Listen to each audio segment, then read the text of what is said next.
ఉన్న బంగారాన్ని విడిపించి ఆ రోజు ఆన్లైన్ రేటుకే మేము కొంటాం. Sharma gold company.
రాజేంద్ర ప్రసాద్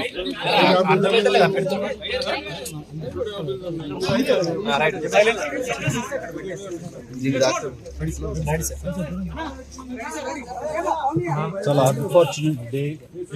నా మిత్రుడు 46 సంవత్సరాల అసోసియేషన్ నాకు రాజేంద్ర ప్రసాద్ గారికి, నా బిడ్డలు వాళ్ళ బిడ్డలు కలిసి పెరిగారు. వాళ్ళు చెన్నైలో కానీ ఇక్కడ హైదరాబాద్లో కానీ ఎప్పుడు కలుసుకున్నా ఫ్యామిలీ పరంగా రాజేంద్ర ప్రసాద్ మాట్లాడుతుంటాడు. వాళ్ళ కుటుంబం, వాళ్ళ ఎదుగుదల, బిడ్డలకు, అలాగే మా ఇంట్లో మా విషయాలు మేము చెప్పుకుంటుంటాం. అలాంటిది ఈ రోజున వినకూడని దుర్ఘటన, అకాల మరణం తన ఇంట్లో చోటు చేసుకుందంటే చాలా చాలా బాధ అనిపిస్తుంది. ఎందుకంటే ఆ వయసు బిడ్డలు నాకు ఉన్నారు. అలాంటి బిడ్డ అనుకోని విధంగా ఈ రోజున కాలం చెందడం అన్నది చాలా మనస్తాపానికి గురయ్యాను. ఈ సమయంలో ఎలా తీసుకుంటాడు ఏమిటి అన్నది, ఎలా ఓదార్చాలి అని వచ్చిన నాకు తన యొక్క జీవితంలో పరిపూర్ణమైనటువంటి వ్యక్తిగా ఈ రోజున కనిపించాడు. అందరు తెలిసి అందరు నవ్వించే, అందరికీ వినోదం పంచే రాజేంద్ర ప్రసాద్ ఈ రోజున తన వీట విషాదం జరిగింది. ఆ విషాదం ఎలా తీసుకుంటాడు అని అనుకుంటే, తనకున్నటువంటి వ్యక్తిత్వంతో ఆ బాధను కూడా దిగమింగుకొని మళ్ళీ తప్పదు జీవితంలో మనం అన్ని చవి చూడాలి, భగవంతుడు ఎన్ని పరీక్షలా పెడతాడంటూ ఒక వేదాంతలాగా తను మాట్లాడుతుంటే మరింత బాధ అనిపించింది. అలాంటి నా మిత్రుడికి ఇలాంటి సంఘటన జరగకూడదు. ఎందుకంటే చిన్నవాళ్ళు పెద్దవాళ్ళు ఏమవుతారు ఏంటి అంటూ ఆ వయసుకు సంబంధించి మరణ దగ్గర అవుతున్న కొద్దీ వాళ్ళు బాధపడతారు. అలాంటిది బిడ్డలు ఇంకా ఎదుగుదల ఉంది, వయసు సగం కూడా కాలేదు జీవితకాలంలో, వాళ్ళు అలా కనుమరుగైపోతారు అనేది తట్టుకోవడం చాలా కష్టం. అలాంటి పరిస్థితి రోజున నా మిత్రుడికి, ఆ కుటుంబానికి కలిగినందుకు చాలా చాలా బాధ అనిపిస్తుంది.